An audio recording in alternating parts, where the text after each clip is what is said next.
ज्वालामुखी योग बाबा इसीलिए कहते हैं कि जैसे ज्वाला में, अग्नि में जो है वो कोई भी चीज़ जो है वो परिवर्तन बहुत जल्दी हो जाती है।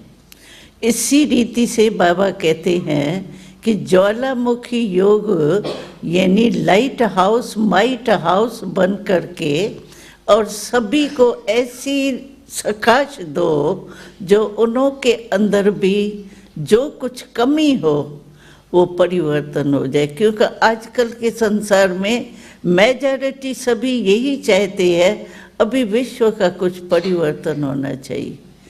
ये बहुत दुख बढ़ रहा है, भ्रष्टाचार बढ़ रहा है, पापाचार बढ़ रहा है, अभी कुछ परिवर्तन होना चाहिए। तो परिवर्तन करने वाला कौन?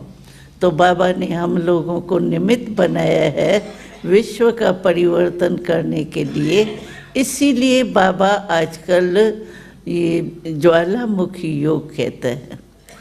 तो ज्वालामुखी योग से जैसे कहावत है कि कोई भी बीज है, अगर बीज को आप आग में डाल देंगे तो बीज का जो फल है वो नहीं निकलेगा।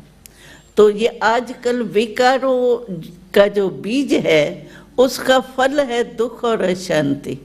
अगर उस बीज को हम ज्वालामुखी योग द्वारा खत्म कर दें तो वो फिर दुख और अशांति का बीज पैदा ही नहीं होगा।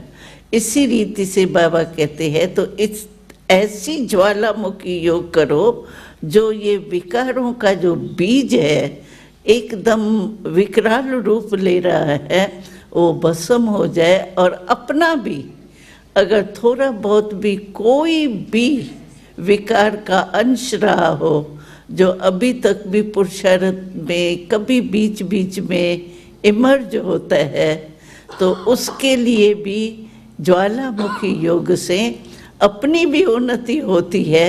जो भी कोई पुराने संस्कार ज़रा भी रहा हुआ है वो ज्वालामुखी योग से बिल्कुल समाप्त हो जाता है और अवगुण विकार के बदले जो गुणों की धारणा हो जाती है वो जैसे हम गुणों के बगीचा बन जाते हैं, गुणों का गुलदस्ता बन जाते हैं।